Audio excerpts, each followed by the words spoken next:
पाक फौज ने चित्राल सेक्टर के करीब अफगान तालिबान की ब्रेकआउट बेस को तबाह कर दिया है। सिक्योरिटी जराये के मुताबिक पाकिस्तान अपनी सरहद और शहरियों की हिफाजत को हर सूरत यकीनी बनाएगा।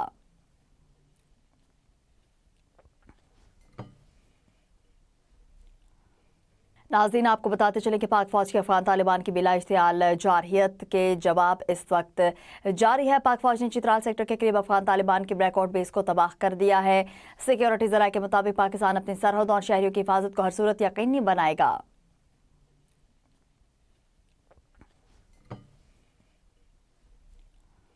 पाक फौज ने चित्राल सेक्टर के करीब अफगान तालिबान की ब्रेकआउट बेस को तबाह कर दिया है।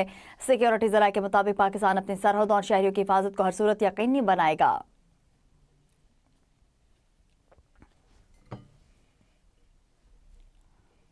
नाज़रीन, आपको बताते चले कि पाक फौज के अफगान तालिबान की बिला इश्तियाल जारहियत के जवाब इस वक्त जारी है। पाक फौज ने चित्राल सेक्टर के करीब अफगान तालिबान की ब्रेकआउट बेस को तबाह कर दिया है।